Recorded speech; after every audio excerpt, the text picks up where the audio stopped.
Hey there, sleepyheads. Welcome back to the channel. Before we drift into the classic journey of Betty Grof, I'd love to know where in the world are you watching from tonight? And what time is it for you right now? Drop it in the comments below. It's always magical seeing how far and wide this sleepy little community reaches. All right, lights low, blankets up, let's begin.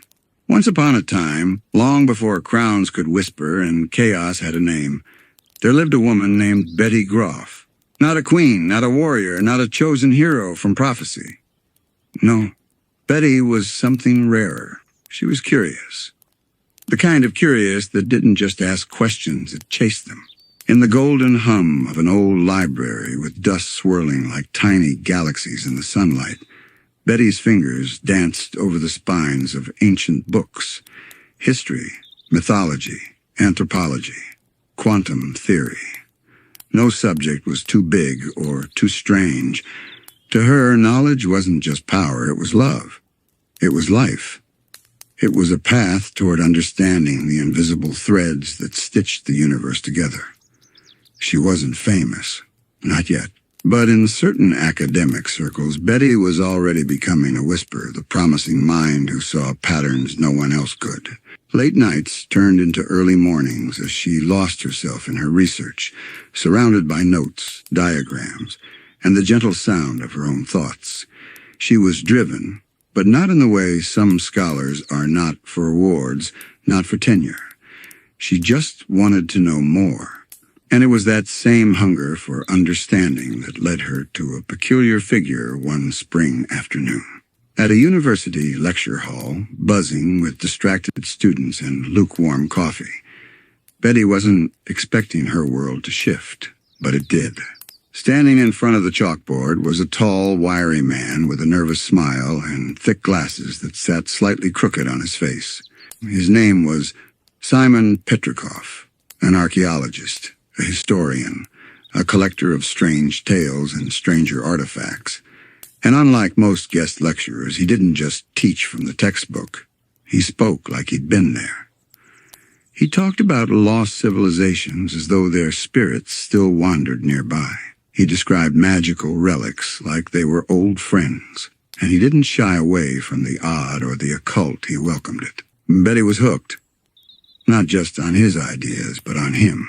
The way he stumbled over his words when excited. The way his eyes lit up at the mention of cursed objects. The way he saw wonder in things others called nonsense. They met after the lecture, quite by accident. Simon had dropped a stack of research papers, disorganized, half-scribbled, completely illegible to anyone but him. Betty helped gather them, laughing at the chaos, and noticed a strange diagram among the pages. Something ancient. Something she had seen once in a forgotten manuscript. "Where did you find this?" she asked. Simon adjusted his glasses. "Oh, just a little something from an old dig site in northern Scandinavia. Or maybe it was Russia, hard to say. The map was a bit melty." And just like that, a spark. What began as academic fascination turned into long hours of research together. Libraries turned into cafes. Notes turned into laughter. Simon and Betty were two minds orbiting the same strange star, always asking what if, always reaching for something bigger. They weren't like other couples. Their dates were field trips to abandoned ruins. Their gifts to each other were rare books and suspicious amulets. And late at night, while the world outside slept, they stayed up talking about theories that danced on the edge of science and myth. It was beautiful. It was weird. And it felt like forever. But behind Simon's laughter, Betty could see the weight he carried. Never talked much about where he got some of his artifacts. And the crown, the crown, he kept that one quiet, locked away, covered. Just a curio, he'd say. Not important. But Betty knew better. She could feel it humming in the room sometimes. Like it was watching. Still, she didn't press. Not yet. Because love, real love, sometimes gives space to the parts we don't understand yet. And for Betty, understanding was everything. She wasn't just in love with Simon. She was in love with possibility, with the idea that somewhere, hidden in time and memory and ancient ruins, there were answers to questions she hadn't even thought to ask. And Simon, sweet, brilliant, fragile Simon, was the biggest mystery of them all. But time has a strange way of slipping through even the steadiest hands. Days with Simon passed like dream seconds, quiet and golden. The world outside their little intellectual bubble blurred into the background. There were only books, laughter, late-night snacks, and theories whispered under the stars. Simon called her the smartest person he'd ever met. But it wasn't just her mind that captivated him. It was the way she listened. The way she saw people, even the broken ones, like they were whole. And Betty, she adored him. Even when he got tangled up in his thoughts, or misplaced his glasses for the 7th time in a day, or insisted on cataloging haunted items with childlike enthusiasm. He was awkward and brilliant and good. So good. But goodness doesn't always shield you from what's coming. One quiet morning, while Betty was organizing their shared notes on ancient Arctic cultures, she heard Simon mumbling in the other room. She assumed he was reading aloud. He often did that when deep in thought. But as she approached, something felt off. The room was colder than it should have been. And there, in the dim light, stood Simon Crown in his hands. The ice crown. Its jagged blue gems shimmered faintly as if breathing. And Simon looked like he was arguing with someone who wasn't there. Betty froze in the doorway, heart held still by fear. Not fear of Simon, but for him. His voice trembled between coherence and chaos. Half of what he said had made sense. The other half was gibberish. He was slipping. Eventually, he noticed her. His expression softened. He placed the crown down carefully, like it was fragile glass. He apologized. Said he was just doing some light cataloging. But Betty saw the shiver in his hands. That was the first time she truly realized something ancient was happening to the man she loved. She wanted to fix it, of course. She dove into research, looked into Norse artifacts, magical curses, neurological studies, anything and everything. But no records existed of a crown quite like this. Every path she followed ended in fog. And Simon, well, Simon tried to act normal. He took her to lunch, gave her flowers from a greenhouse he could barely keep alive. They watched stars through a cracked telescope and named constellations after inside jokes. But the shadows were getting longer. Betty began keeping a notebook not on ancient civilizations or magical theory, but on Simon. His mood swings, his memory slips, the way he sometimes forgot what day it was, or called her princess, with a vacant look in his eyes. She didn't tell him about the notebook. She didn't want to scare him. Or maybe she didn't want to scare herself. There were moments quiet, terrible moments, when she wondered what would happen if he kept changing. What would she do if the man she loved disappeared right before her eyes? Still, Betty held on, fiercely, because love to her wasn't a fragile thing. It was stubborn, brave, unflinching in the face of mystery. And besides, she believed she could solve it. She always had. She was Betty Grof, the girl who found lost languages and saw through ancient riddles. Surely this was just another puzzle, another secret waiting to be unlocked. But the crown, that cruel, whispering artifact, had its own ideas. One night, after a long day of research and quiet concern, Simon asked her something strange. What if I wasn't me anymore?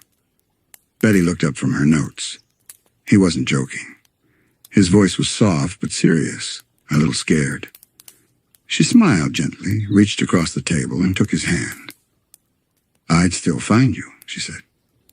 He didn't answer, but he smiled just a little. And somewhere deep inside, the timeline shifted. It didn't happen all at once. Not like lightning, not like fire.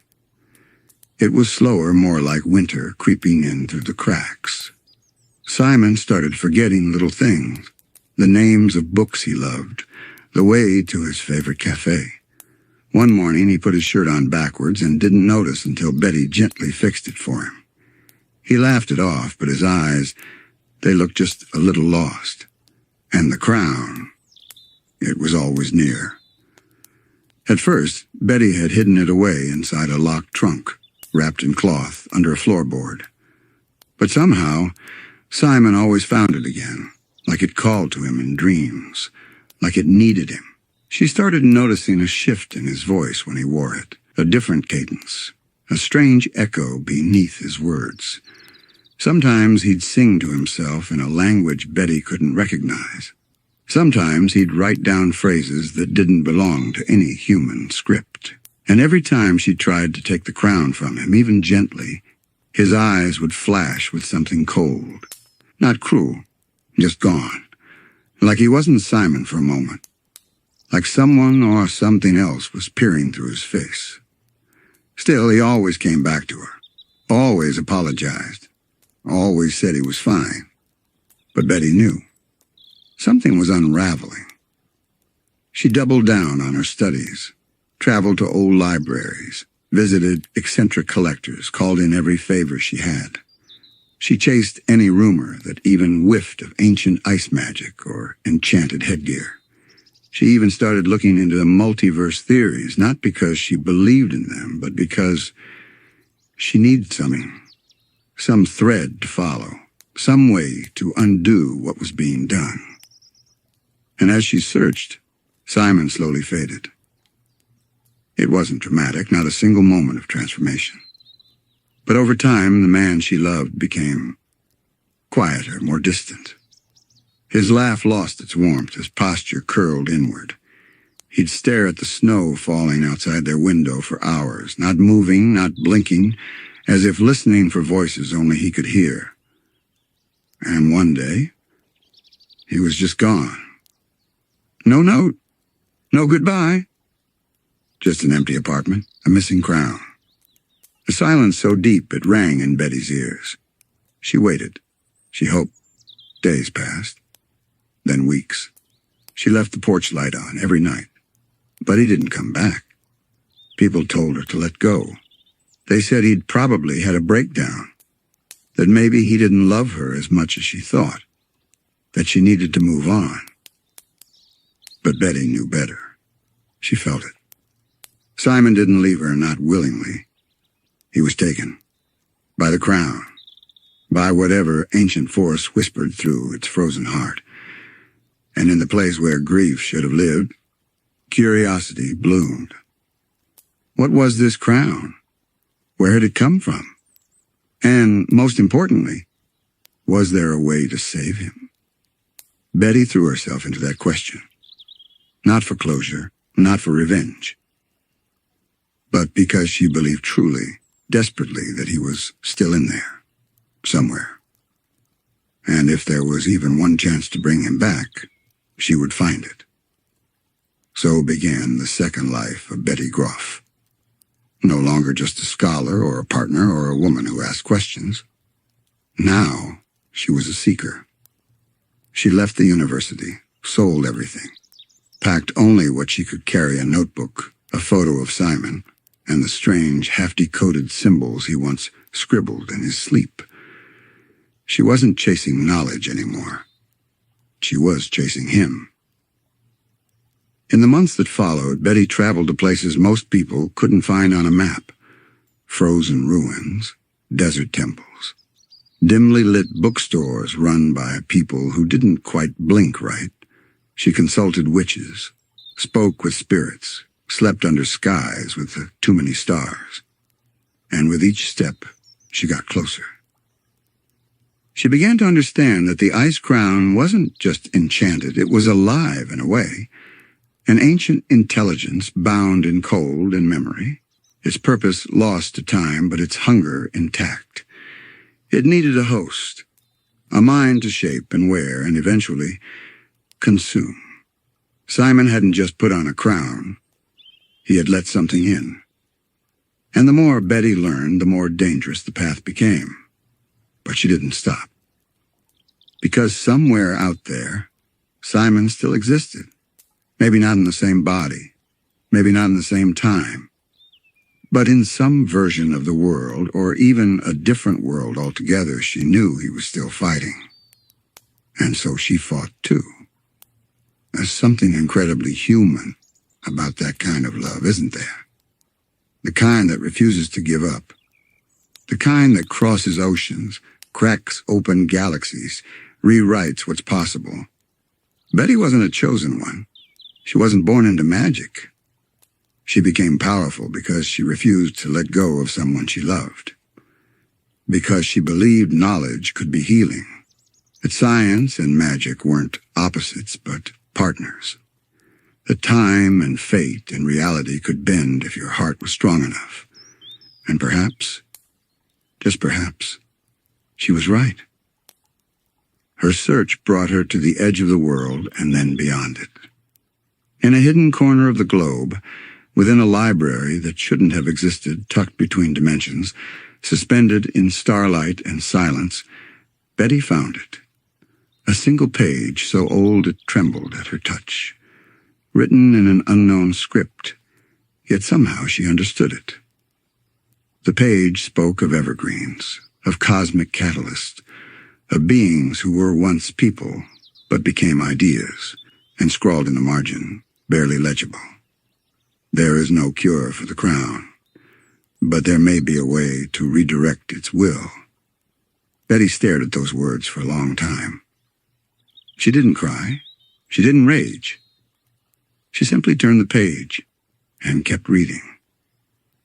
Somehow, some way, Betty began to unlock forces that lived outside of time.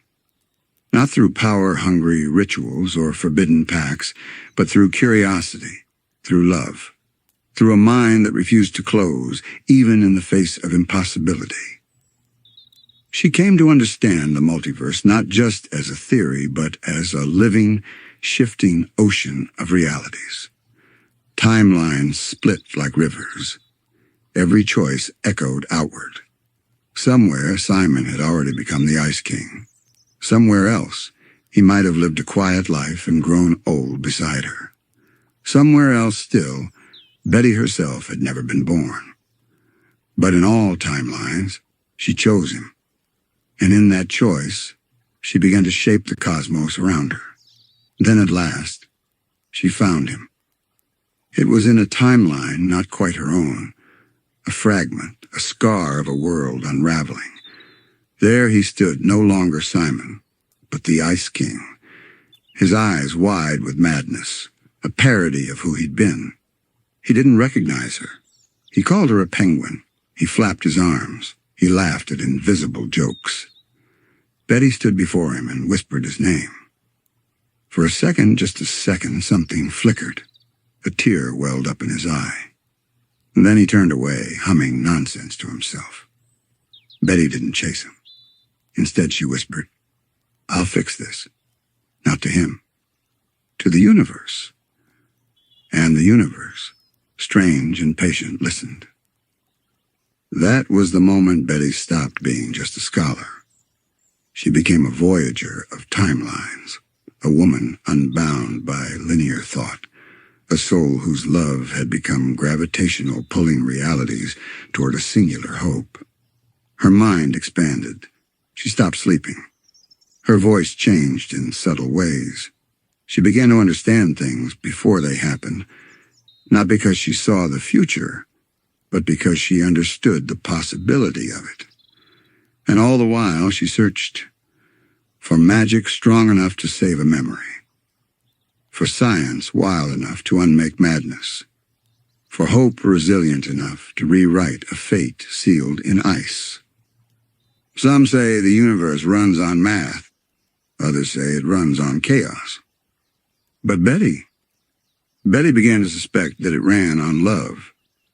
Not the soft, greeting card kind, but the kind that claws through time, the kind that rebuilds stars, the kind that holds on even when the face you love has forgotten your name. In time, Betty would become much more than human. But in these early days, in this first chapter of her story, she was something even more rare. A curious soul who never let fear outweigh wonder. She would keep chasing Simon across realities. She would make impossible choices. She would meet cosmic beings. She would become one herself. But at her core, she'd always be the girl who asked too many questions. The girl who fell in love with a kind, awkward man in a museum. The girl who believed against all odds that broken things could be made whole again. So tonight, as you drift to sleep, let your mind wander. Think about questions that don't have answers yet. About people you've loved. About timelines that might have been. And remember Betty, not as a goddess, not as a sacrifice, but as a scholar, a seeker, a sleepy little human who decided to change the universe with love. Now we step into the part of the tale where the cracks start showing, not just in the world around her, but inside Betty herself. This segment is called The Crown and the Cracks, and it begins with a song, a lullaby Simon used to hum long before the crown ever touched his brow, something soft, wordless, floating on the breeze between ancient scrolls in that old, dusty museum. Betty remembered it one night while drifting between timelines, and for just a moment everything stopped. Even the multiverse, it seemed, paused to listen. Then, it shattered. You see, the crown wasn't just a cursed object. It was a will, a deep, cold consciousness buried beneath centuries of frost. And it had noticed her. Betty had spent so long studying its effects, the madness, the memory loss, the way it latched onto Simon's soul like ivy on a crumbling wall. But she hadn't yet realized that in chasing Simon, she'd also been dancing dangerously close to the crown itself. And now, it had turned its eye toward her. Cracks began to appear in her reality, tiny ones at first. She'd wake up in a place she hadn't gone to sleep. She'd see people with the wrong faces. And once, she looked in a mirror and saw snow falling behind her, even though she was standing in a desert. At first, Betty chalked it up to time travel stress. Maybe timeline sickness was real, she mused. Maybe that's what happens when you love someone too far across the threads of reality. But then the dreams started. Oh, those dreams. She'd walk through a frozen landscape made of old books and broken clocks. Penguins would whisper her name in voices that weren't quite theirs. And at the center of it all, a throne, tall, sharp, and humming with blue light. Empty, but waiting. She'd wake up sweating, shivering. The dreams weren't just dreams. They were memories, but not hers. The crown was showing her pieces of itself. It had belonged to someone once, someone ancient. A man named Gunther, not the penguin, but the original. A creature of ambition and longing, cursed by his own hunger for power. The crown had been forged from his essence, shaped by ancient magic, designed to preserve, but warped over time into a prison. A prison that needed a warden. And Simon, poor Simon, had to fit the lock. But now, it wondered about Betty. She wasn't the same. She didn't put it on. She didn't want power.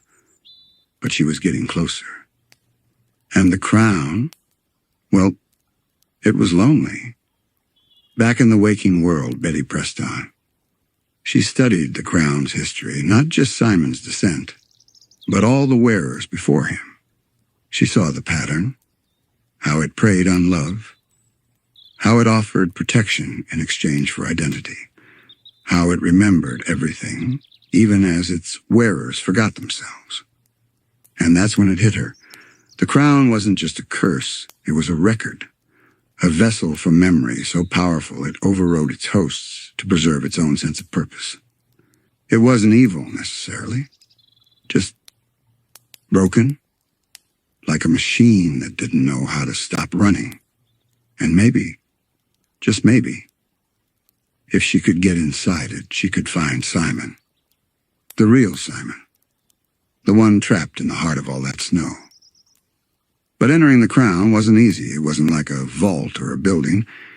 It was more like stepping into a frozen thought. Betty had to find a way in. And so she crafted her boldest spell, yet part science, part madness, stitched together with time echoes and the melody of Simon's lullaby. It was dangerous, reckless.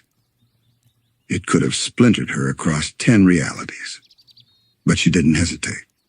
She stepped forward, closed her eyes, whispered, "I'm coming, Simon," and let herself fall into the frost. Let's pause here, sleepy friend.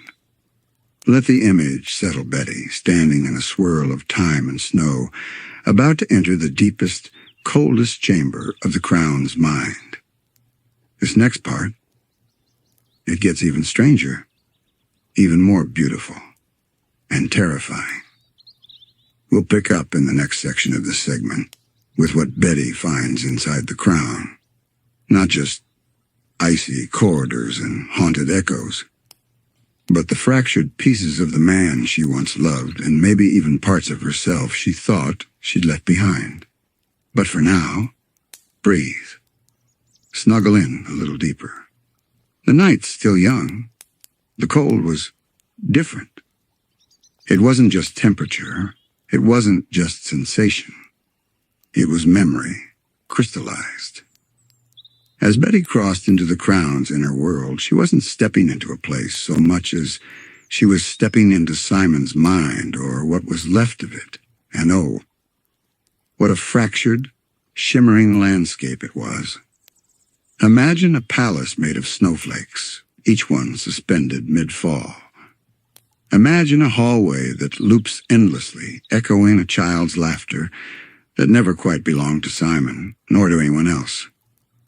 Imagine a mirror that doesn't show your face, but the moment you regret most. That was the world inside the crown. And Betty walked carefully. She wasn't alone in there. Shadows flitted through the edges of her vision. Not monsters. Not quite. They looked like people. Some wore tattered royal robes. Some were barefoot. Some wept. She recognized them, the past wearers of the crown. Gunther, Sven, the ice monarch of the great southern lands. Even a woman ancient and tall, her eyes like frozen stars. Each of them had worn the crown. Each had been changed by it. And now they were echoes, frozen in time, locked into the crown's eternal record. They didn't attack Betty. They watched her, as if curious, as if hopeful. She wandered deeper. The deeper she went, the more she saw of Simon. Not just the Ice King, but Simon before. His childhood. A tiny boy clutching a library card like it was a sword. His first awkward lecture as a young archaeologist. The day he met Marceline Young, scared, holding a bunny. And then, the day he found the crown. That moment replayed endlessly. He picked it up, studied it, laughed, and then paused.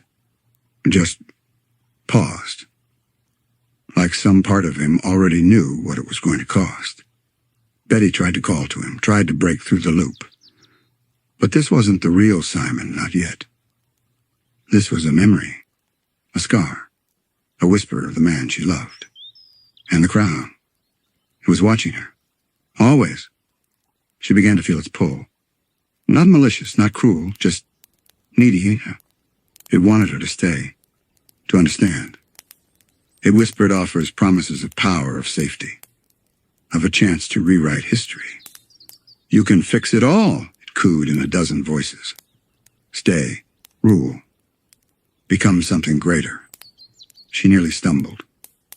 The voices sounded like Simon, like herself, like a future she never asked for.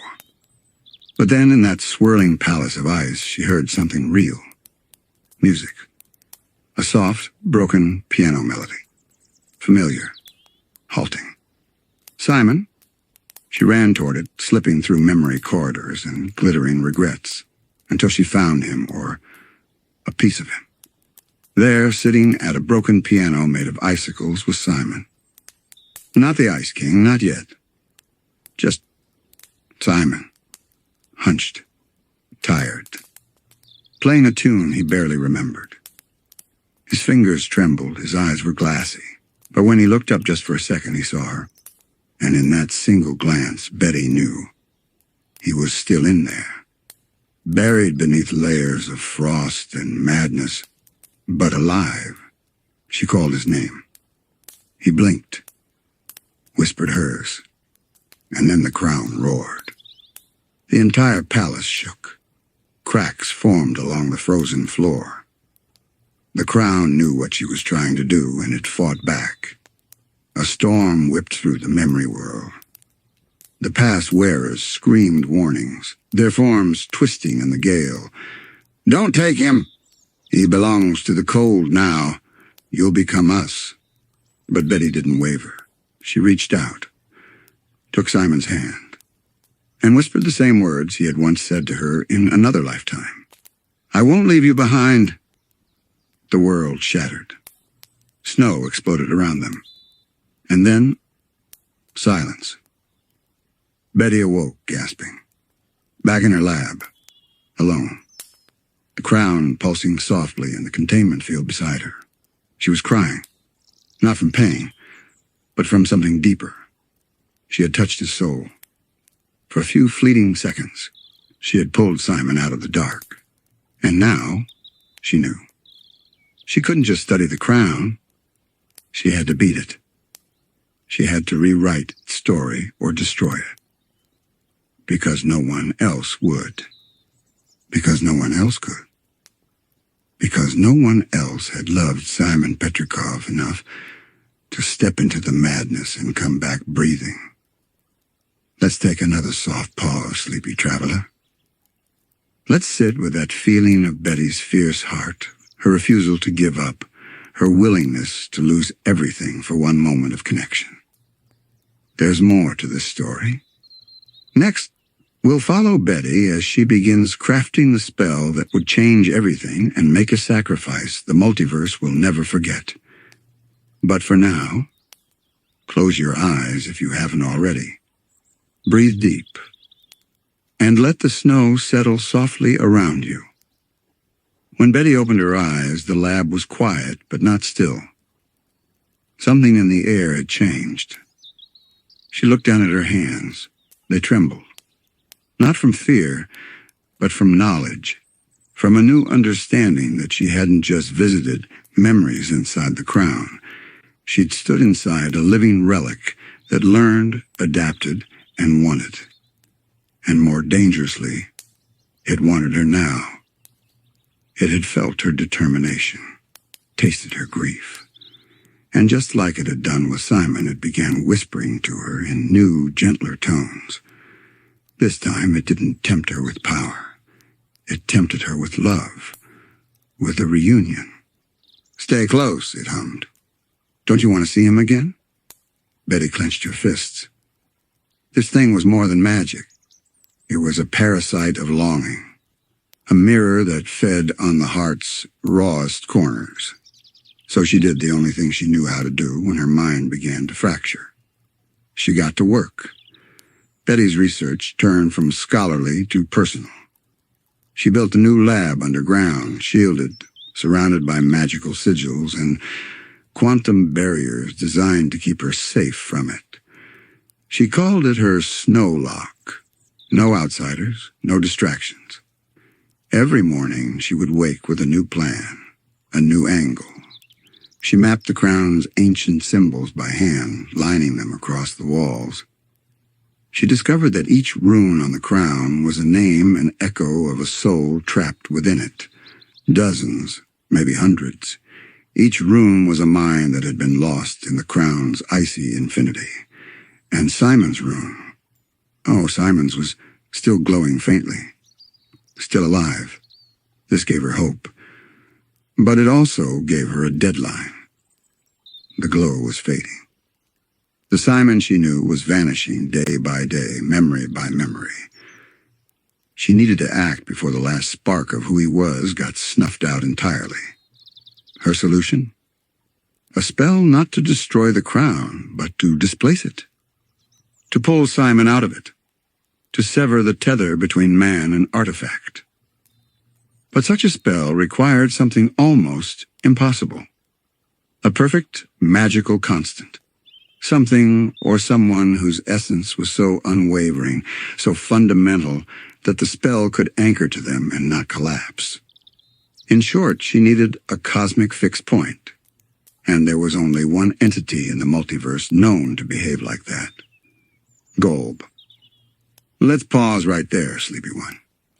You might remember Golb. That unknowable force of chaos and entropy. Not a god, not a demon, but a principle of unmaking. Golb is not evil, but it destroys. It untangles reality wherever it touches.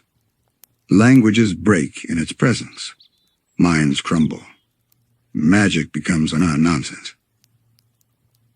To Betty, though, Golb was a kind of equation, a constant of destruction, so pure that it could, paradoxically, be used to undo a magical binding like the crown's. If she could harness even a sliver of Golb's pattern, she could dislodge Simon's soul. But here's where the story twists like a frostbitten vine. She wouldn't summon Golb. She would merge with it. Her plan was beyond dangerous. It wasn't just risky, it was unwritten. No one in Ooh, not even Princess Bubblegum, or the ancient elemental beings had ever conceived of such a thing. But Betty had nothing left to lose. She began collecting the ingredients. The bones of a wish-granting creature. The final pages of a forgotten wizard's spellbook, and something more tragic. A memory shard from her own past. A day where she and Simon had laughed together at the museum, carefree, long before the madness. That memory, she ground into stardust and fed it to the spell. Because magic, real magic, needs emotion. And nothing in this world burns brighter than grief dressed up as love. The ritual took weeks to prepare. She carved protective circles in the floor of the snowlock. Scribed thousands of protective runes, each one learned at great cost. And then, the day came.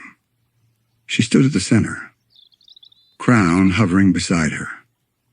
A lock of Simon's hair curled in a vial around her neck, and she began to chant. Not in words you or I would know, but in feeling. The spell wasn't spoken, it was felt, heart to sky, soul to flame. At first nothing happened. Then, the room began to bend. Not spin, not shake, bend. As if time itself was curling into a spiral. And in the center of that spiral, Golb. Not fully summoned, not even truly present. Just aware. The walls wept. Gravity lost interest.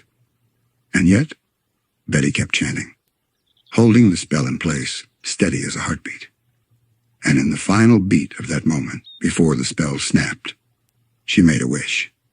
Not a loud one, not a grand one. Just 3 whispered words. Save my Simon. The ritual detonated. Color inverted, sound collapsed. And when the light returned, Betty was gone. And the ground was silent. The silence after the blast wasn't ordinary. It was thick. A vacuum of meaning.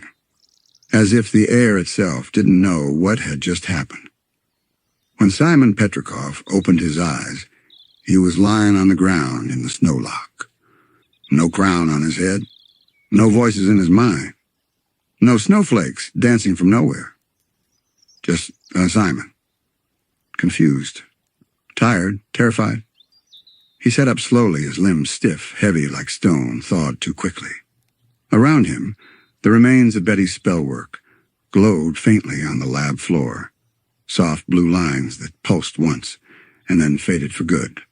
And she was gone, not just absent, not hiding, gone, no note, no goodbye, just the air and its unbearable stillness. In the weeks that followed, Simon wandered the land in a fog. At first, people didn't recognize him. He wasn't the Ice King anymore. No crown, no frost, no silly voice or nonsense songs. He was just a man, hair graying, hands trembling, haunted eyes. Princess Bubblegum ran tests. Marceline tried to reach out. But Simon didn't want answers. He wanted Betty. And here's the strangest thing, sleepy friend. For a while he felt her. Not like a ghost. More like a presence just beyond the veil. A warmth when the night grew too cold. A whisper behind the breeze. He'd wake up in the middle of the night and swear he heard her humming. Always the same melody. The one they used to dance to at that little cafe by the university. The one with the off-key piano and the flickering lights. And sometimes, just sometimes, the Crown would hum it too. Yes, the Crown still existed. But it had gone. Quiet. Dormant. Simon locked it away. Far from Ooh, far from himself, buried under wards and watchful eyes. For a time he believed it was over. But magic is rarely so merciful. You see, Betty had done what no one thought possible. She'd merged with the Golb, but not in the way she expected.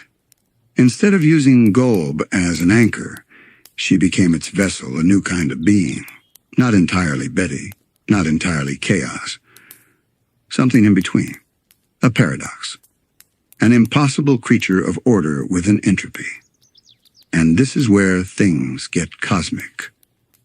Because Golb, in all its chaos, had never understood love, it had consumed universes, unwritten languages, forgotten gods. But it had never been loved before.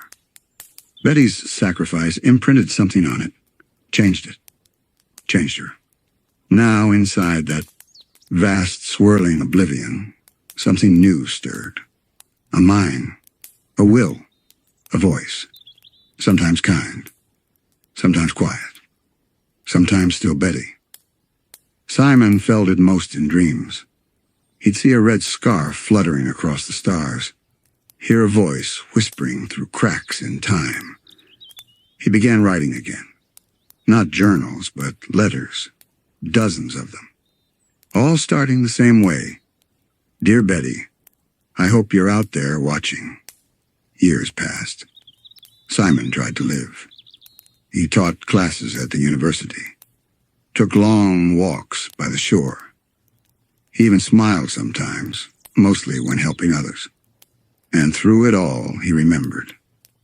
Every chapter, every cracked memory, every ice-frozen kiss. The Crown had taken so much. But Betty had given it all back at the cost of herself. And maybe, just maybe, that was her plan all along.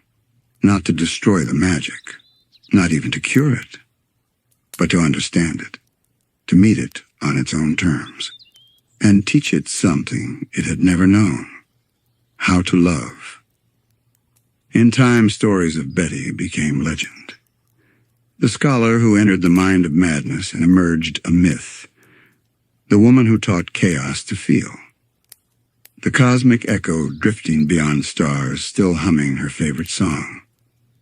So tonight, as you lie beneath your covers, drifting between dreams and memory, If you hear something soft, just a flicker of melody, a wisp of warmth in the dark, maybe it's her, still watching, still wondering, still loving, just beyond the cracks. Hey again, sleepyheads. If you're still with me under the covers, thank you. You're doing amazing. Just keep breathing slow and soft. You're safe here. No need to do anything but listen, and let the world of Betty Grof unfold a little further. Tonight, we're not just floating through stories. We're stepping through a portal, a real one, a rip in space-time, a shimmering doorway with no hinges, just one person on the other side, Betty. Wide-eyed and determined, scared but never still. Let's rewind. Before Golb, before the crown, even before she found Simon slipping into madness, Betty had questions, and that's where it always starts with her. Questions. Not what if I lose him, but how can I understand him? Not how do I stop this, but where did this begin? See, Betty wasn't just reacting to Simon's curse. She was tracing it, mapping it, trying to get ahead of it. And the only way to do that was to go back, way back, to the moment the crown first touched him, to the fractured history that no scroll could capture. And so, one day, deep within the catacombs beneath Wizard City, Betty stood in front of something extraordinary. A tear in the air. It pulsed softly, like a heartbeat made of light. The air was colder around it. Time smelled different, like old ink, melted snow, and sparks from a broken watch. The portal wasn't built. It wasn't even meant to be found. It was an accident, left behind by a civilization that bent time until it snapped. And Betty, she didn't hesitate. Stepping through was like falling into a memory that didn't belong to you. Colors reversed, words unraveled, and then silence, followed by snow. She woke up in a world she recognized but didn't belong to. The buildings were newer, the skies were clearer, and in the distance, walking down a university path with books in his arms, was Simon, young, smiling, completely unaware of what awaited him. Imagine that, sleepyhead. Standing just a few steps away from the version of the person you love before everything fell apart. Betty stood there, heart pounding, torn between joy and dread. She wanted to run to him, hug him, warn him. But she knew the rules, at least the ones she thought she knew. Changing the past wasn't just risky, it was potentially catastrophic. Butterfly effects, temporal echoes, timeline fractures. But love makes rebels of even the most brilliant minds. So Betty watched and waited. She followed Simon from a distance like a ghost haunting her own life, not interfering, just observing. At least at first. She traced the moment he found the crown. She saw how it called to him even then, how he laughed it off, unaware of the storm hidden in those ancient metals. She whispered to the air, hoping the universe would hear her. Please don't pick it up. But time is stubborn.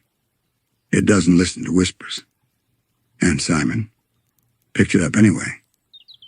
Betty tried to intervene once. A single moment. A flick of magic in the museum. A warning sigil scrawled in a forgotten tongue. She hoped it would at least slow the crown's call. But the universe snapped back. The timeline resisted. A sudden pull. A jolt in her bones. And she was thrown violently out of that moment. She woke up in another time.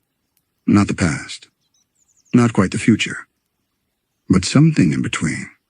A crossroads of realities, suspended in golden fog. And she wasn't alone. Standing across from her was herself.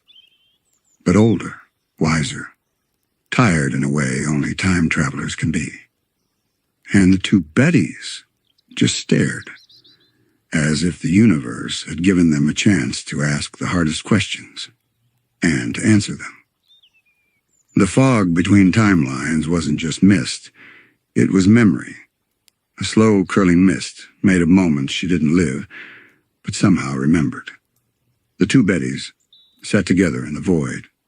No wind, no ticking clocks, just stillness.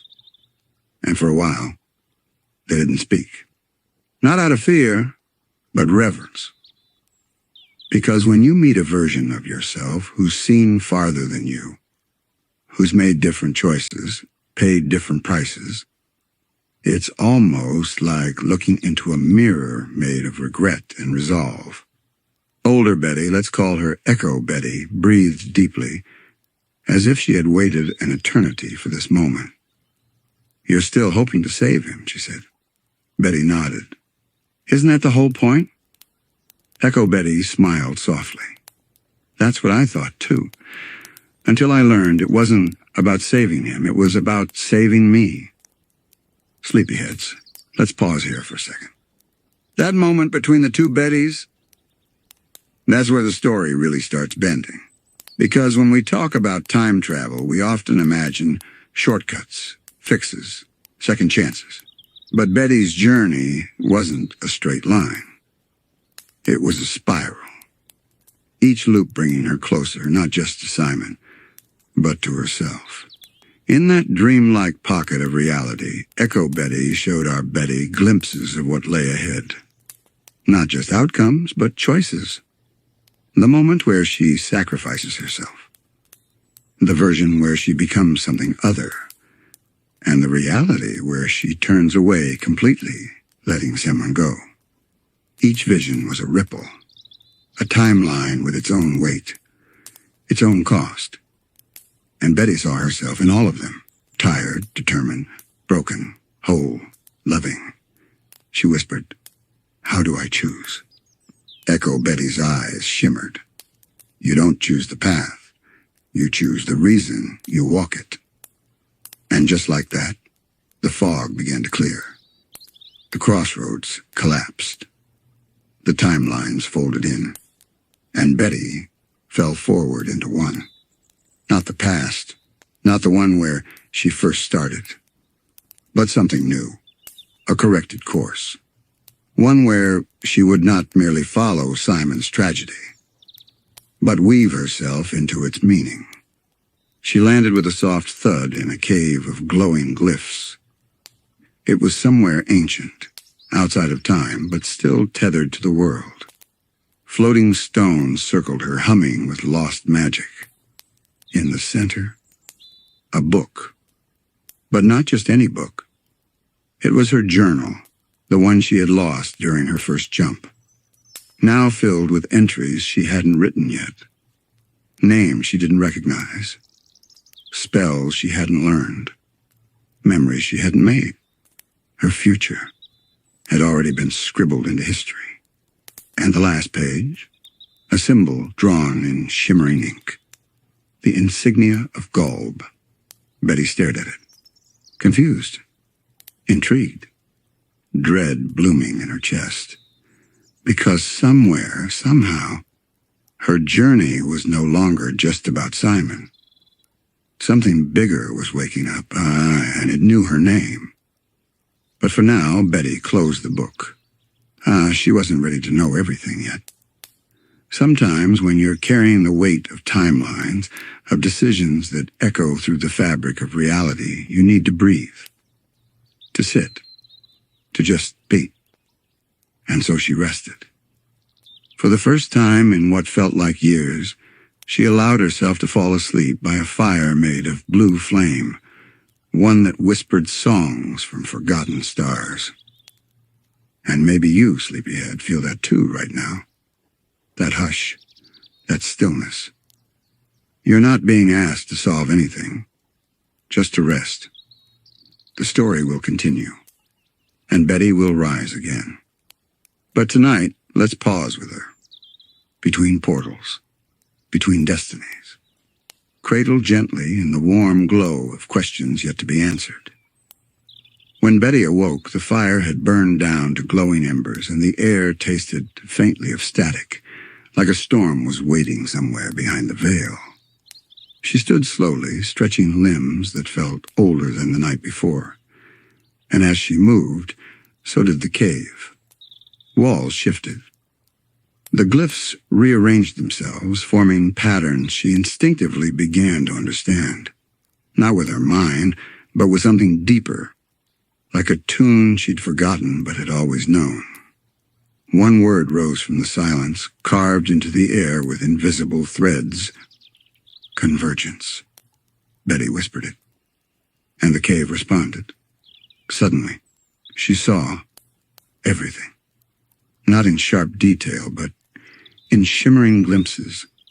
Portals blooming open in the walls of the cave, each showing a different version of her life. There was one where she stayed in the university, becoming a respected archaeologist. One where she married Simon and lived a quiet life filled with coffee spoons and morning crossword puzzles. And one where she never met him at all. Each version of Betty moved differently, laughed differently, loved differently, but none of them looked at peace. And then she saw it, one portal unlike the others. Dark, violent, unstable. A flickering vision of the madness. Not Simon, but Ice King. Wandering alone through the rubble of kingdoms, muttering to himself, lost in the weight of a crown that ate his memories piece by piece. Betty stepped closer.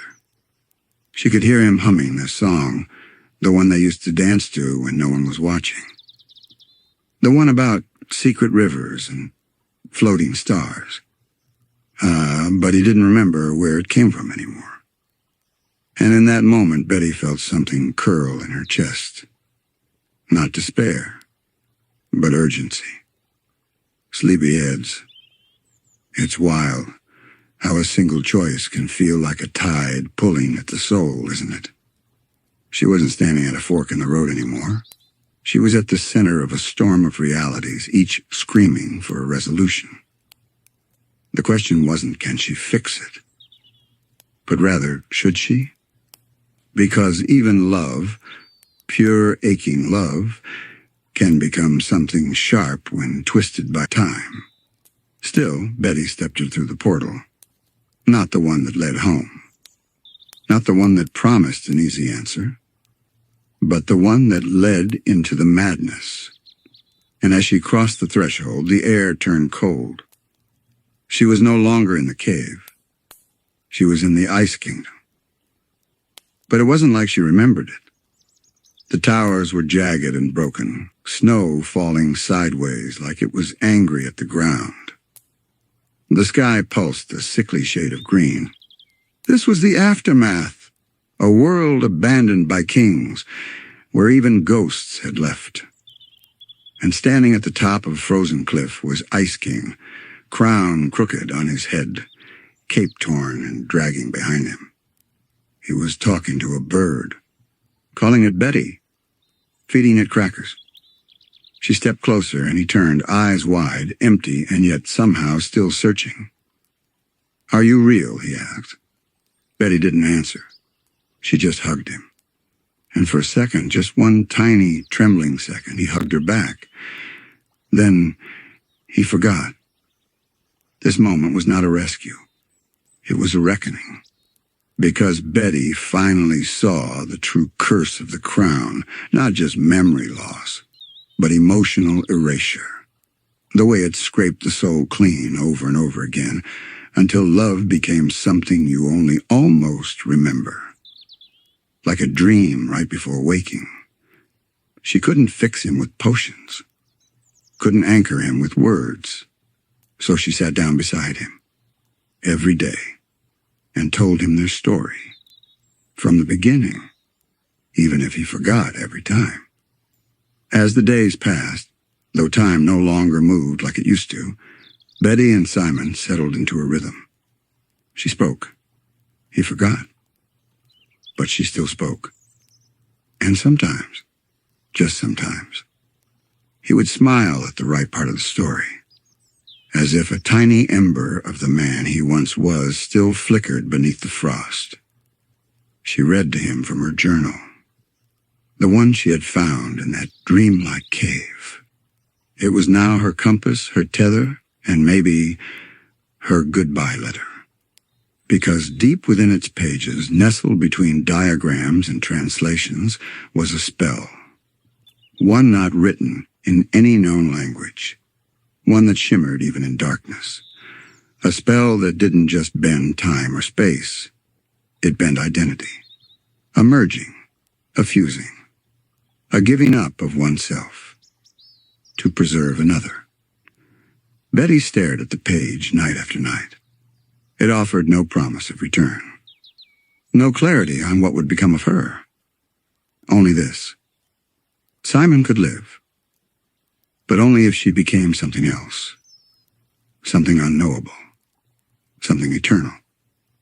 Sleepyheads. Isn't it strange how the deepest kind of love isn't loud? It's not grand gestures or perfect timing. It's the quiet understanding that you might not be remembered, but you'll still choose to stay. That's what Betty was grappling with. Not a fear of death, but of being forgotten, of becoming the background to someone else's restoration. Still, she made her choice. She waited until dawn, whatever that meant in the Ice Kingdom, and brought Simon to the place where the stars touched the ground. The spell didn't require ingredients, only intention, only surrender. And as she spoke the final word, one that no human mouth had ever shaped before, light enveloped her. Not warm light, but ancient, aching light. The kind that sings in frequencies even silence can't hold. Simon blinked. The snow had stopped falling. The kingdom around him had changed, and so had he. The crown no longer whispered. His mind was quiet. He could remember everything. And Betty? She was gone. But not entirely. In the space where time folds in on itself, something stirred. Something that watched. Something that was part of him now. Not haunting. Not controlling. But guiding. The presence of a mind vast enough to cradle chaos. And a heart still loyal to love. It wasn't Betty, not exactly. It was more than Betty. The spell hadn't erased her. It had transformed her into a force. A willful, watchful, protective shadow behind the stars. She had become the wish at the center of the universe. Simon would struggle with this for a long time. He would grieve. He would rage. He would wander. But deep down, he knew. Every time he looked up at the stars or into the eyes of a friend, or into the echoing quiet of a snow-covered morning, she was there. Not lost. Not forgotten. But woven in. And maybe that's the lesson she left behind, sleepyheads. That the truest form of love doesn't always look like rescue. Sometimes it's becoming the bridge others walk across. The spell they whisper without knowing. The story that lives long after the teller has disappeared from the page. So, as you drift off tonight, imagine Betty not as a ghost, but as a presence. A quiet hum behind the sky holding everything in place. One who loved so deeply, she rewrote her very being into the structure of the universe. Just so someone else could find their way home. If you've been here since segment 1, you already know this isn't just a story about a woman who fell in love with a man. It's about a woman who, over time, pain, portals, and persistence, became magic itself. Tonight, we tell the tale of the magic woman. Magic in adventure time is a strange thing. It's not always wands and sparkles. It's not just spells and books or crystals on mountains. Sometimes it's quieter, slower, like water carving through stone over thousands of years. And sometimes, magic is a woman who refuses to let time or chaos define her fate. Betty didn't start out as a magical being. She was a scholar, a thinker, a listener. But when the world gave her riddles, she solved them. When the world gave her silence, she filled it with meaning. And when the world took Simon away, she didn't just cry. She studied. She adapted. She changed. So let's rewind just a little bit, back to before the transformation. Back to the magic man's realm. Do you remember that surreal desert? The one with floating stairs and angry stars and strange laws? Betty landed there once, thrown across dimensions, flung into chaos, chasing a hope that already felt like a myth. But she didn't crumble. She negotiated with madness. Literally. She spoke with Magic Man, whose mind had been shattered and stitched together with bitterness. And do you know what she did? She outwitted him. She outlasted him. She saw him, not as just a villain, but as a man who'd lost everything he loved. And that's when Betty started using more than just her brain. She started using empathy like a spell book. She wove understanding into her strategies. And that, sleepyhead, is a kind of magic too. Eventually, when Magic Man lost his powers and became normal man again, Betty took his discarded madness, his old hat, his artifacts, and learned from them. She didn't run from the chaos. She studied its language. She whispered back at it. She was no longer just Betty, the archaeologist. She was becoming something more. Betty the observer, the adapter, the quiet sorceress who didn't need a title. Now let's talk about how Betty used magic differently from almost anyone else in Ooh. She never lusted after it. She didn't want it for power, control, or glory. She wanted to fix something broken, to heal someone hurting. And because her intent was pure, the magic changed for her. The crown's energy, Golb's essence, the very structure of time, they all bent toward her will, not out of fear, but because they recognized something in her, something ancient and familiar, something called devotion. And here's a thought for you to fall asleep to, friend. What if true magic isn't in the things we cast, but in the choices we make? What if being a magic woman means being the one who says, I'll walk into the storm if it means someone else doesn't have to? Because Betty didn't just cast spells. She became one. A living enchantment. A person-shaped promise. A soft revolution in a world that had long stopped listening to quiet people. So now close your eyes and imagine Betty not in a wizard's robe, but in her old blue sweater, hair wind-tossed, eyes full of equations and stars and hope. She walks through the ruins of forgotten knowledge, past the bones of old magic, and every step she takes reawakens something ancient beneath the ground.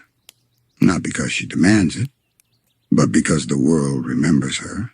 It knows. Here walks the magic woman.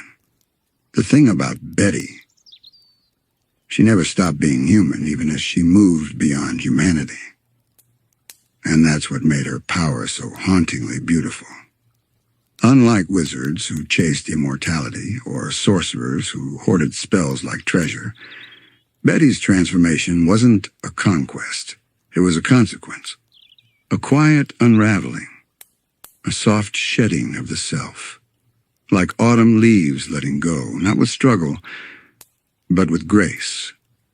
After her time in the magic realm, Betty began collecting traces of magic across the cosmos. Not with greed, but with purpose. Each piece she touched became part of her, a spell here, a talisman there, a whisper from a dying star. And slowly you could feel the change in her aura.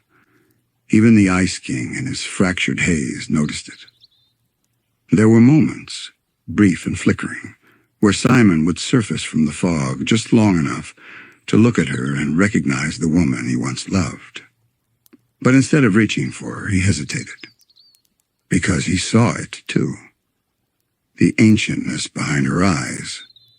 The kind of magic that doesn't ask to be understood.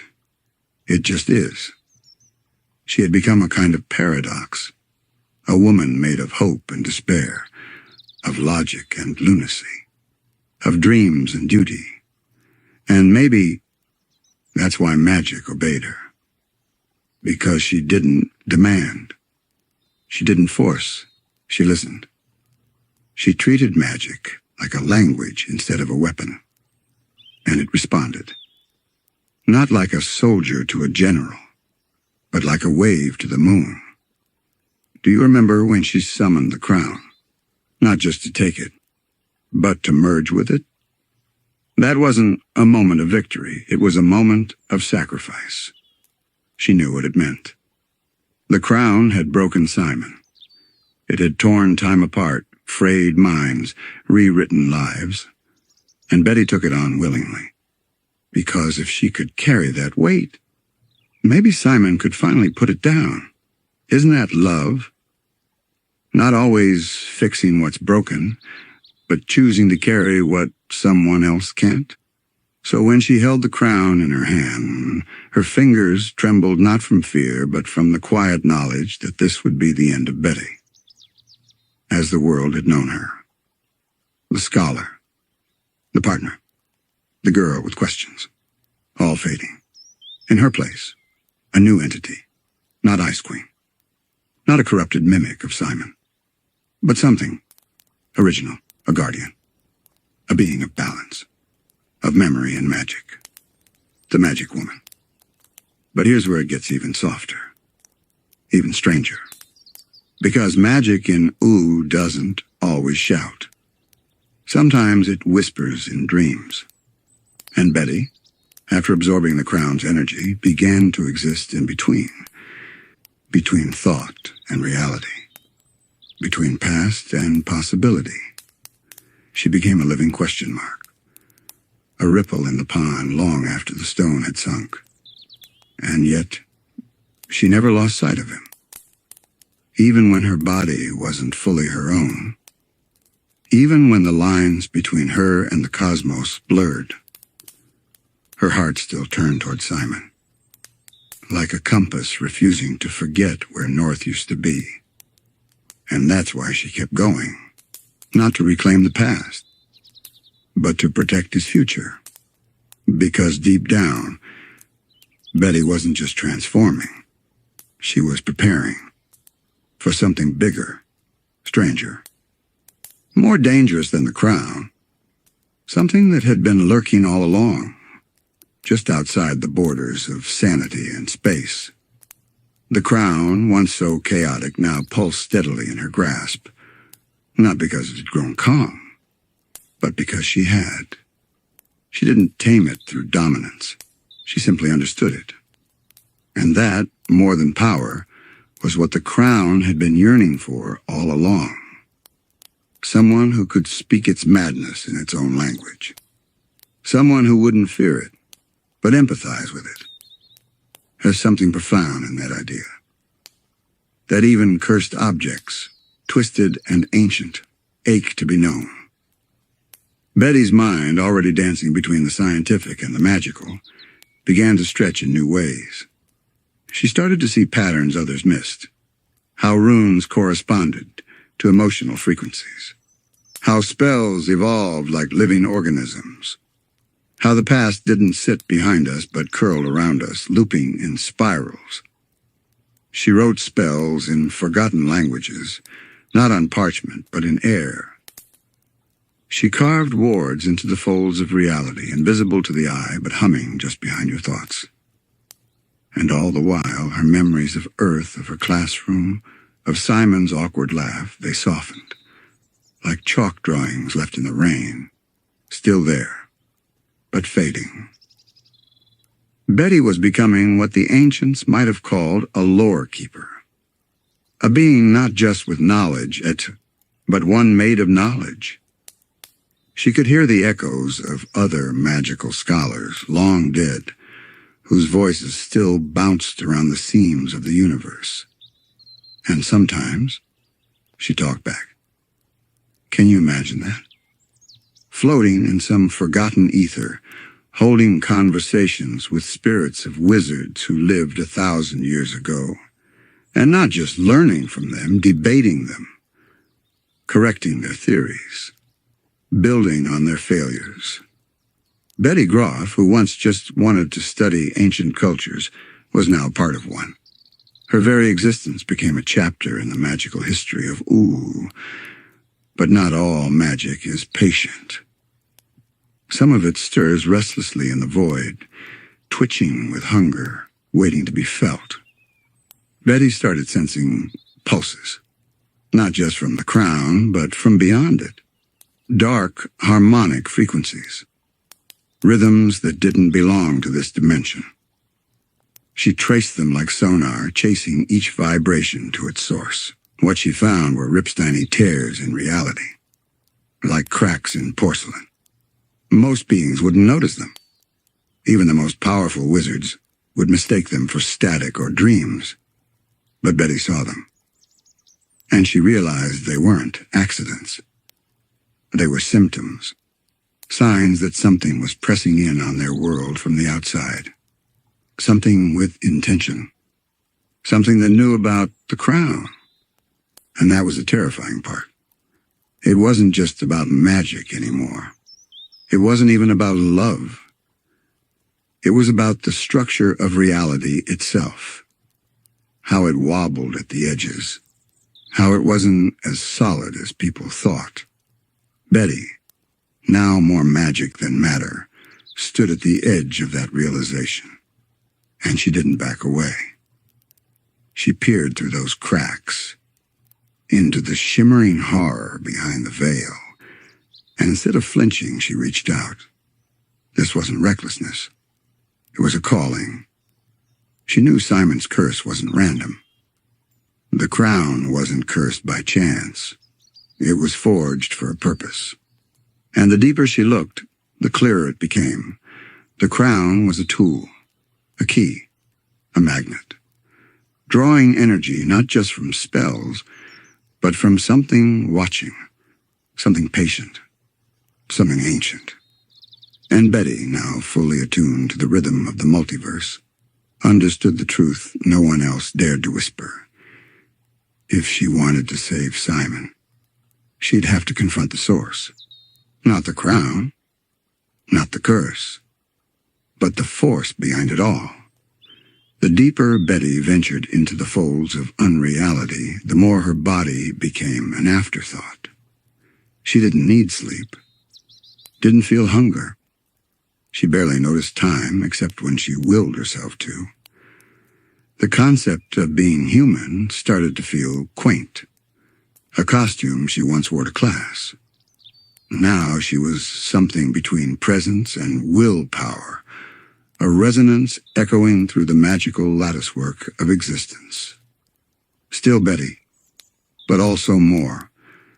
And even now, despite all that transformation, all the knowledge, all the power, one thing still anchored her: Simon. She spoke his name often, though there was no one to hear. It was her lighthouse. A soft hum she used to keep her identity intact, like a tether pulled taut through the chaotic wind of her own evolution. She knew she had to go further, beyond the law, beyond the portals, beyond even the memory of magic as most knew it. So she opened the final door. Not a literal one, but the last layer of perception. A thin membrane that separates O from what lies beneath everything. She didn't just open it, she became it. And through that shimmering threshold, she saw it. The entity behind the crown. Not a creature, not exactly. Not even a god. It was will, an echo of obsession, forged long before Ooh had oceans. It existed to anchor a kind of truth on that was cold, controlling, and absolute. It had no mouth, yet it whispered. It had no shape, yet it pressed in on her from all directions. Its language wasn't words, but intent. And that intent was simple. Control the mind, consume the will, channel the power. It had placed that intent into the crown, and the crown had found Simon, and Simon had loved. And love, it turns out, was the only thing the entity didn't fully understand. That was Betty's edge, her one chance. Because while the entity had mastered fear, madness, even death, it had never grasped why someone would give everything just to save another person. It couldn't comprehend sacrifice without return. It couldn't predict Betty. She didn't fight it in the way we think of battles. There were no explosions, no lightning bolts, no shouting of spells. Instead, Betty offered herself, not as a victim, but as a vessel. She gave the entity a choice, enter me instead. Let Simon go. I'll carry the crown. I'll take the madness. I'll be your anchor. Just let him be free. It was a paradox. A selfless choice offered to a being who only knew control. And that broke something. The entity, unknowable and vast, blinked in a way. It accepted, not because it understood, but because it didn't. And in that final transaction, Betty Grof rewrote the rules. She didn't just take the crown's curse, she transformed it. Her love was so total, her mind so fluid, her soul so expansive, that the crown could no longer twist her. Instead, she twisted it. Its chaotic magic became a network of possibility. Its madness was reshaped into a kind of cosmic intuition. And Betty, the curious scholar turned cosmic witch, became something new. A guardian. A sentinel of magic. Not entirely gone. Not entirely here. But always watching. Always listening. Always loving.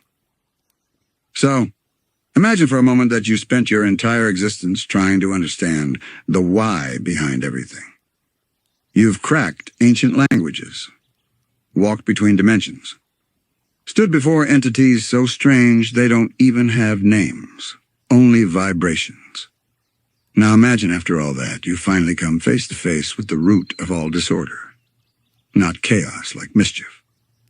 Not the kind you find in messy rooms or skipped schedules.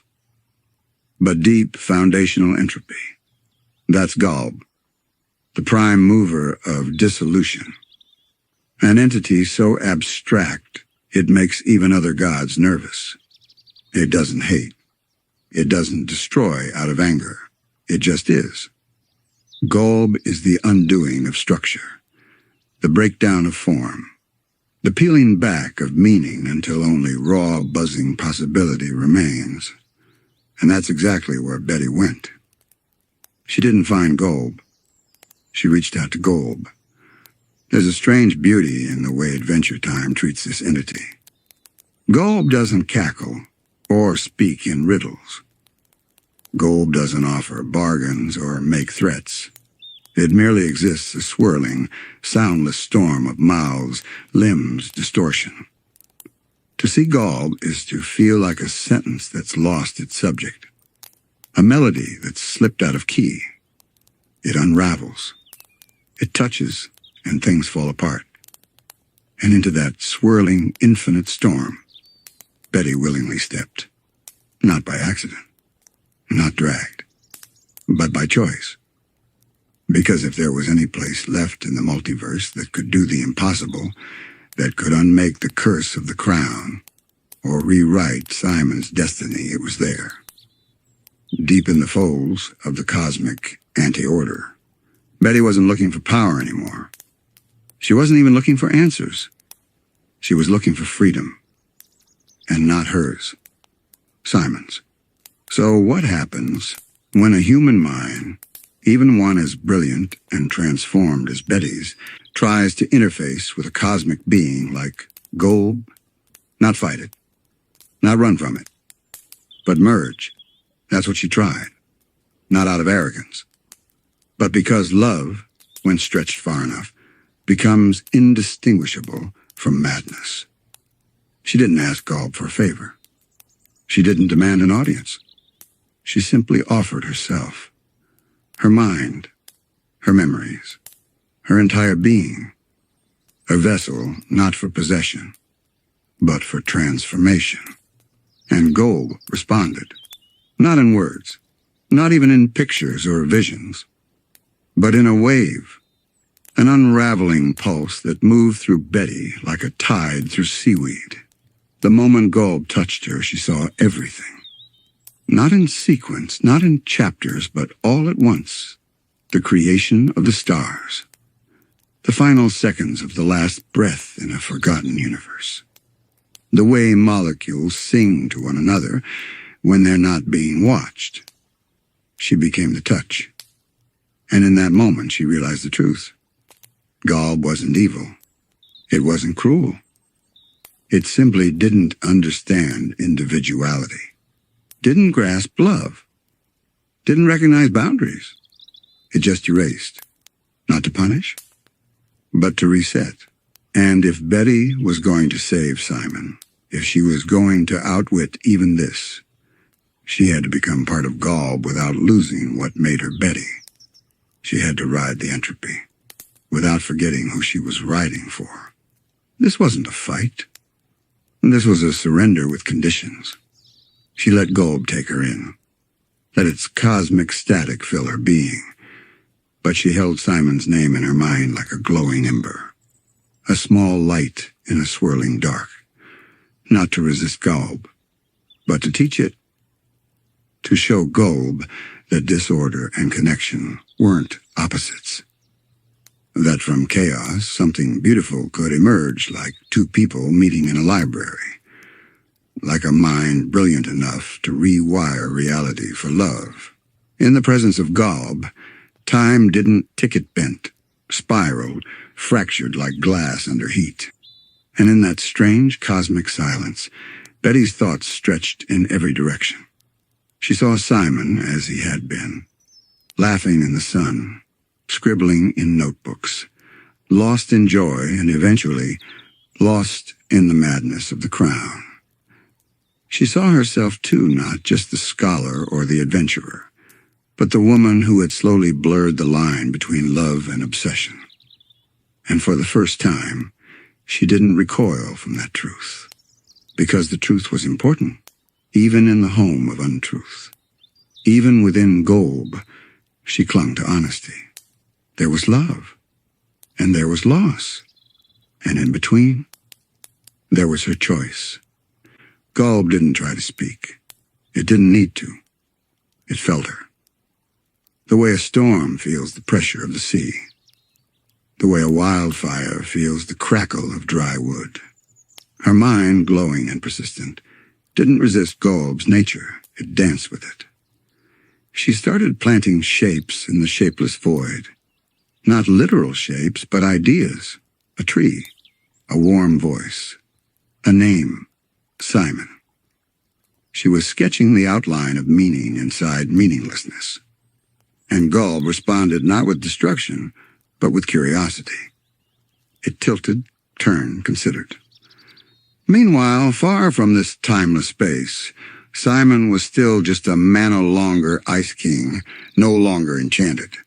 Just Simon, wandering the aftermath of Betty's disappearance, haunted by echoes, trying to reconcile the person he was, the people he had hurt, and the one person who had never given up on him. He didn't know what Betty was doing. Didn't know she was holding back a cosmic collapse by sheer willpower. Didn't know she was slowly, piece by piece, rewriting the nature of Golb from the inside. What he did know was she was gone. And then maybe she'd given everything for him again. Back within Golb, Betty faced a final choice. Not a test, not a puzzle, but an understanding. She could remain fused with Golb, an agent of gentle chaos, slowly sowing transformation across dimensions. She would be everywhere, and yet never herself again. Or she could make a final command. Not a wish, a rewrite. A deep metaphysical override. She could use the access she now held within Golb to do something irreversible, to realign the very energy that had stolen Simon's life from him. But to do that, she would have to let go entirely. No returning to Earth. No final moment with Simon. No goodbye. Only change. And Betty Grof, the girl who once wandered libraries dreaming of stars, who loved an awkward archaeologist with a soft heart and a cursed crown, she chose the harder path. Not to escape, not to be remembered, but to set things right. She gave Golb a new shape not in form but in intent. She used her love, her mind, her final tether to reality, to tilt an unknowable being toward mercy. And just like that, Simon was returned. Uncursed. Safe. Not restored to the man he was, but given the chance to become someone new. A man with grief. A man with memory. And finally, a man with freedom. The universe didn't erupt in fanfare. There was no explosion of light, no choir of spirits, just a stillness, as if reality itself paused for a breath. And in that breath, Betty was gone, not destroyed, not lost, but woven into the fabric of something deeper than time, more lasting than legend. She had touched Golban instead of being undone. She had left behind a whisper. Love is stronger than endings. The world kept turning. In the land of O, nothing looked different on the surface. Mountains still towered, rivers still shimmered, and stars still blinked in gentle rhythm. But something fundamental had shifted, quietly, like a whisper under the wind. Golb, once a word that sparked terror in even the most fearless, now existed in silence. Not destroyed, not exiled, just changed. Like a storm that had passed, leaving behind a different kind of sky. No longer was Golb pure, unfiltered chaos. Now it carried the ghost of a memory, a flicker of mercy planted by a single human soul. And if you listen closely, not with ears, but with the quiet parts of yourself, you might feel it. A gentler pull on the edge of the void. A strange warmth radiating from cold entropy. That was Betty. Simon, unaware of the cosmic rewiring that had occurred, found himself sitting in a library one afternoon. His fingers no longer trembled from madness. His speech was steady, his thoughts coherent. But his heart, oh, his heart. It ached with the weight of what he could never return. He would catch glimpses of things, triggers, dreams, fragments. A piece of music, a scent of pine, an echo of laughter in his mind that wasn't entirely his. There were no records of what Betty had done. No scrolls, no spells, not even whispers in wizard circles. Only Simon's suspicion and ache, too specific to be baseless. She had gone somewhere he could never reach, had touched something he could never name, and somehow he was still here. Every now and then Simon would visit old places.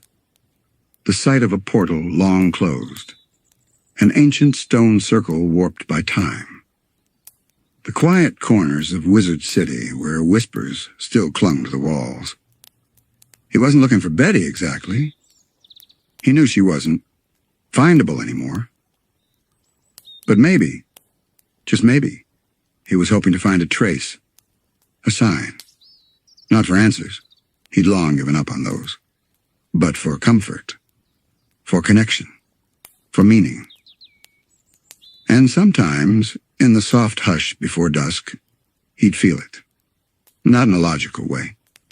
Not in a way he could ever explain to anyone else. Just a gentle pressure around the heart, like being hugged by a memory that still believed in you. Elsewhere, unnoticed by most, magic began to behave a little differently. Spells of chaos had softened at the edges. Certain forbidden artifacts no longer pulsed with raw malevolence. Wizards noticed, but no one truly understood why. They blamed star alignments, planetary shifts, maybe even Gunter. But deep down, the world had been edited by love. Betty's influence wasn't loud. She hadn't become a goddess or a legend in song. She had become something older, something woven between the threads of being. A quiet patch on the quilt of existence. And in the smallest ways, the universe responded. Even Golb's dimension, still unreachable by ordinary means, began to display small paradoxes. Portal researchers noted strange patterns in dimensional signatures. Things that should be random were now ever so slightly consistent. Moments of symmetry inside asymmetry. No one could quite explain it. But if you were a sleepy lore watcher, like you are now, curled beneath your blanket with a soft mind and a wandering heart, you might understand. Because in those spaces beyond understanding, those liminal corners of the cosmos, Betty was still gently rearranging chaos, not with power, but with presence. And somewhere deep within the non-space of Golb, an idea still lingered. A soft, persistent notion that chaos did not have to be cruel. That even the wildest forces of the multiverse could learn to care. Not because they were told to, not because of rules, but because someone once sat across from them, met their gaze, and refused to flinch. That was Betty Grof.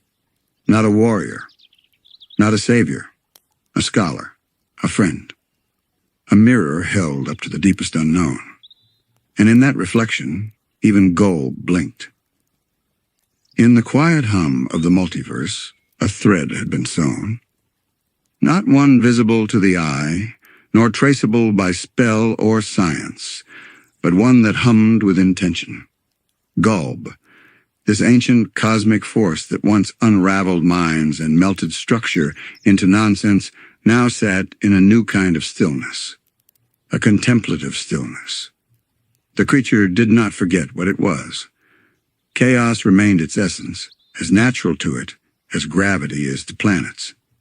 But now there was a memory suspended deep in its being of a human voice, gentle and determined. Of hands that reached out with no weapons, only hope. That memory, Betty's final gift, wasn't a prison. She hadn't caged Golb nor conquered it. That was never her way. Instead, she offered Golb something it had never been given. Context. Compassion. Curiosity. In doing so, she became more than just a part of the creature. She became an internal echo, a persistent vibration, a whisper carried through endless, formless wind. She wasn't gone. She had become. Simon, back in his world, eventually stopped searching. Not because he gave up, but because he began to understand something quieter. Some days, he would write letters. To Betty. Not to be sent or shared. Just to speak. To unburden little things. He would talk about the odd birds that nested on his balcony. Or a joke Jake once told that didn't land. Or how bubblegum had sent him a new kind of tea that tasted like thunderstorms. And though no one responded, he kept writing. Because in his heart, he knew she was still listening. Time moved on. Generations passed. Legends grew foggy and wild. But among the old tomes and whispered bedtime tales, a story sometimes surfaced. Of a woman who walked into the jaws of entropy, and not with fear, but with wonder. Of a mind so sharp and heart so steady that it bent the chaos sideways, not into order, but into understanding. Some called her the dream walker, others the one who tamed silence. But those closest to the truth never gave her a title. They simply remembered her as Betty. And perhaps that's how it should be. Not every hero wears a crown. Not every ending is an escape. Some are simply a beginning in another direction. Betty Grof's journey didn't close with a grand farewell or triumphant return. It didn't ask for applause or monuments. Instead, it asked one thing: to be felt in the stillness, in the flicker of uncertainty, in the moment between thought and chaos. She's there, always, not saving the world, but shaping it, not rewriting the story, but becoming the page it's written on. And so when you feel the world bending strangely around you, when things don't quite make sense, but also feel right in some mysterious way, maybe that's her. A ripple across the surface of chaos. A steady heartbeat where none should be. A soft, impossible echo reminding us, even in the most formless dark, there is room for levies and room for change, because one person, just one, was brave enough to believe it. Betty Grof, the scholar who stepped beyond time and left behind the quietest miracle. A little peace in the middle of everything. In the quiet that followed Betty's fusion with Golb, did what always does. It breathed. Not loudly, not urgently, but gently, like the slow exhale of a story finished, and a new one just waiting to begin. No explosions, no royal declarations, no big parties with confetti made of enchanted paper and squeaky balloons, just and the slow turning of time, the same way clouds shift, the same way memories settle into bone. But even in that silence, her name lingered, not as a ghost, as a rhythm. Simon Petrikov, the man she'd fought so hard to reach, found himself back in a body that felt both familiar and distant. No longer crowned in ice, no longer cursed with madness, just Simon. A quiet man with a complicated past and a heart that had been touched by something divine. And though he was free in a way, he was also lost. He would walk the halls of his home like a guest, open cupboards and forget what he was looking for, sit with a book for hours reading the same line over and over again because something in his chest wouldn't loosen. The world saw a man restored. But Simon knew better, because Betty had taken his burden and left a silence in its place. It's strange how grief doesn't shout. Sometimes it just lingers, in the pause before a joke lands, in the way your hand hesitates before pouring 2 cups of tea and then remembers one is enough, in the impulse to turn and share a thought before you realize there's no one sitting beside you. And Simon, for all his intellect, couldn't outthink this ache. He tried. Oh, how he tried. He buried himself in ancient texts and magical theory, attended lectures, made polite conversation, accepted invitations, hosted tea, fed stray birds. But nothing could replace the echo of her. Not her voice, not her ideas, but her presence. The way she made the world feel possible. Others noticed that too. Princess Bubblegum, sharp as ever, tried to nudge him back into the rhythm of life. She'd stop by with inventions and puzzles, hoping to spark that curious gleam in his eye. Thought you might like this, she'd say, dropping off a contraption that looked like it both watered plants and filed taxes. Marceline would swing by now and then just to hang out. No pressure, no talk of Betty or Golb, just music and soft silences. Even Peppermint Butler, with his secret knowledge and unsettling charm, seemed softer around Simon. They all saw the cracks, and they all respected them. Because wild as it is, understands that love changes you, especially love like Betty's. And while Simon grieved, remembered, not through statues or ceremonies. That wasn't her style. But through stories, little ones, The kids in the Candy Kingdom would tell tales of a brave explorer who rode a fish through space and outsmarted chaos itself. In a tiny tea shop in the Fire Kingdom, a mural appeared, painted in warm, swirling tones. It showed a woman with thoughtful eyes holding a book in one hand and a swirling galaxy in the other. Even BMO, sweet, nostalgic BMO, wrote a song. It didn't rhyme. It didn't follow any conventional tune. But it made everyone who heard it feel something they couldn't name. Something. Like longing. Like admiration. Like standing in a room where someone once laughed. But Betty's echo didn't just live in stories. It lived in Simon. He started a journal. Not about her directly. He wasn't ready for that. But about the things she would have noticed. He'd jot down strange mushrooms with bioluminescent freckles. He'd sketch stars that shimmered out of rhythm. He'd make notes on theories that had no practical use, but were fascinating just because. And somewhere in those pages her voice began to rise again. Not as memory, but as curiosity, as hope, as the thing that pushed him forward when he didn't know how to move. Simon's days took on a rhythm, not structured like before, but organic. Some mornings, he'd sit at the window with a mug of something warm, watching the clouds shift through pinks and grays. Other days he'd wander. No map, no destination.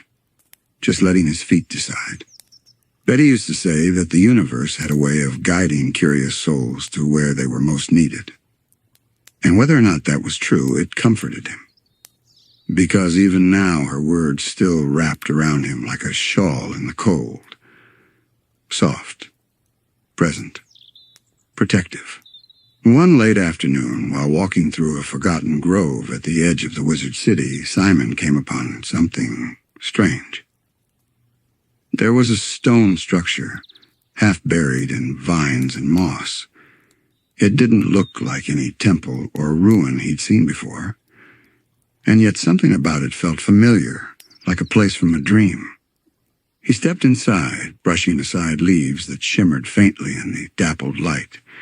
The air was cooler here, thicker.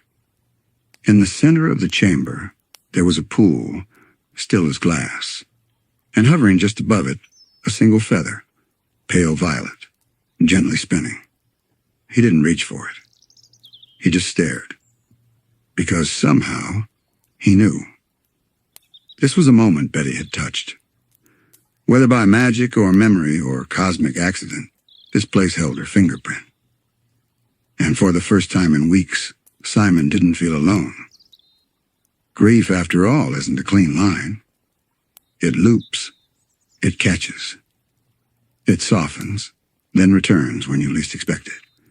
And yet, in that moment, Simon didn't cry. He just smiled. Small, sad, but real.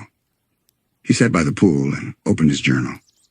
And for the first time, he wrote to her. Hey, Bets, you'd have loved this place. The architecture has hints of second-age wizardry, but the energy feels older than that. Maybe it's a temporal anomaly. Maybe it's just a pocket of peace. Either way, I think you led me here. Thank you.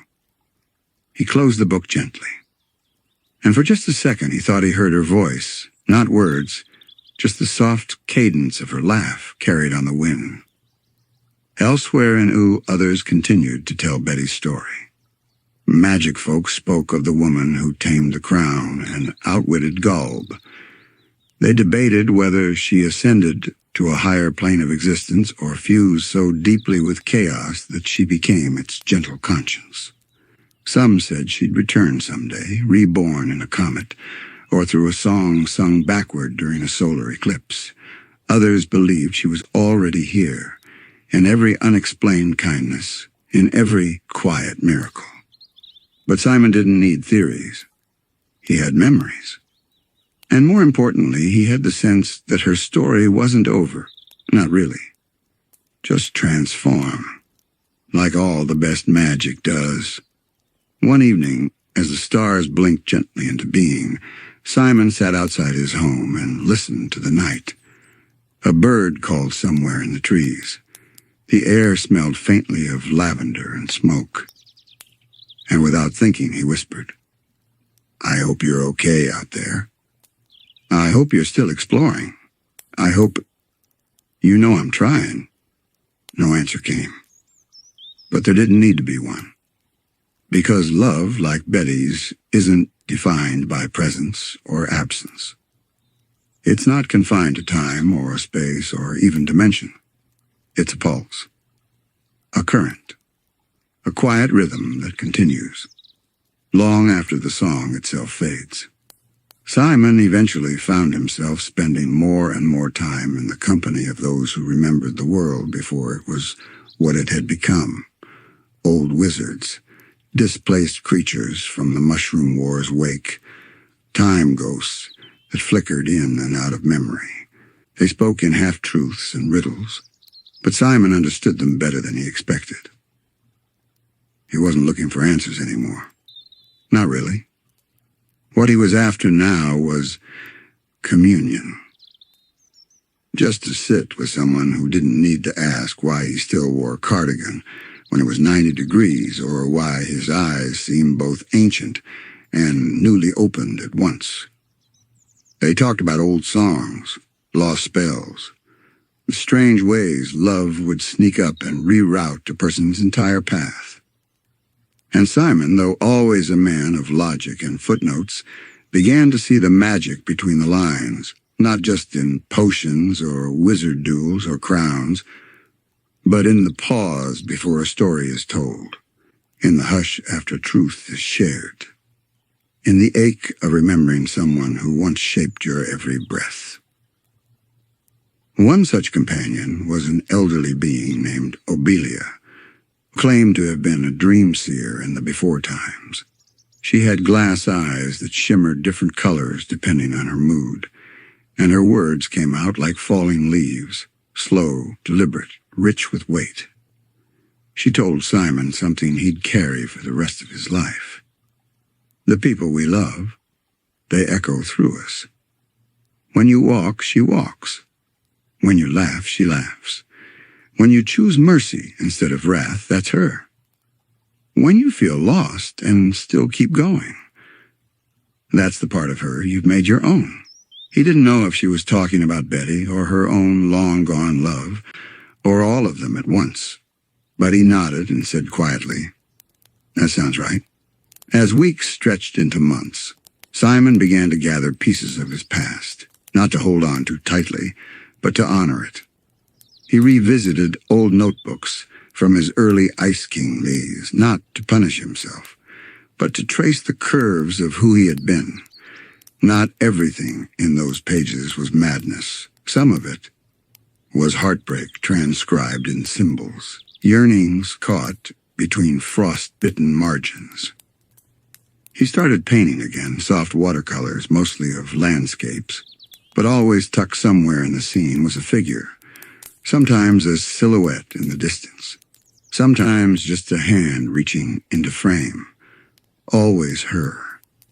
One painting he kept to himself, a scene of a cosmic sea, with stars drifting like jellyfish through a purple sky. At the center, Betty suspended in motion, her eyes closed, her face serene, her hair unfurling like nebulae. It was not meant to be a portrait. It was a prayer, a wish that, wherever she was free. Simon began teaching again, not in a formal sense, but to anyone who wanted to learn. Young wizards, curious ghosts, even a few fire elementals who had never learned the old ways of spellbinding through emotion. He would start each lesson the same way. Magic is memory, he'd say. It's made of longing, of moments we don't want to let go of. He told stories of his travels. He spoke of Betty, not always directly. Sometimes she appeared as an allegory, a myth. A curious scholar who opened a door no one else dared approach. The students listened, not because he was wise, but because he was honest. They could feel the ache behind his words, but also the peace that came from speaking them aloud. And on some nights, when the wind was calm and the stars sharp and close, Simon would take a walk to a quiet hill near his home. He'd sit on a flat stone there, one worn smooth by years of reflection. He called it the Remembering Rock, and he'd whisper, "You were my favorite discovery, Bets. Not because you were rare, but because you saw me. And I'll spend whatever years I have left making sure your story is told, not as a tragedy, but as the greatest love magic ever dared to create." As time passed, something remarkable happened. Not in a flash of magic or a burst of cosmic energy, but in the subtle, quiet shaping of Simon's heart. He no longer searched the stars hoping to reverse time. He no longer kept track of forbidden spells or ancient artifacts that might bridge the realms. Instead, he began to live. He'd brew tea in the morning and sit by his window watching the clouds drift lazily across the land of Oo. He wrote poetry in the margins of old books. He laughed more freely, sometimes at things Betty would have found silly, and sometimes because he could still hear how she would have laughed at him, too. This wasn't forgetting. This was remembering differently, less like a wound, more like a garden.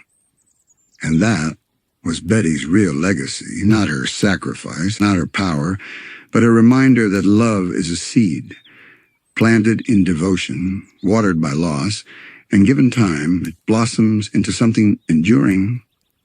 Simon often said that Betty never really left. She just expanded, like the universe itself, mysterious, unreachable, but ever-present in the spaces between. Once, when a young girl asked him if he'd ever been in love, Simon smiled gently and replied, "Yes, once so deeply it fractured my reality, and then stitched it back together." "Did it hurt?" the girl asked. "Yes," he said, "but only because it was real." One chilly evening, Simon found himself back in the library Betty used to haunt, the one with the tilted shelves and the broken moon dial. He sat at the old desk where she once scribbled notes, now faded to faint ghosts on yellowed pages. And there, tucked between the pages of her old journal, he found a slip of paper he must have missed all these years. It read, "For Simone, if you ever find this, know that I'd do it all again, not because I had to, but because loving you was the most powerful magic I ever learned." He didn't cry, not exactly. But he closed the journal, pressed it to his chest, and whispered a quiet thank you to the universe. Now Simon still roams the land of Oo sometimes, visiting friends, helping where he can. His story is not one of grand adventures or epic quests anymore. It's smaller, softer, but no less important. Because what he carries, what they both carried, was the kind of magic that doesn't flash or explode.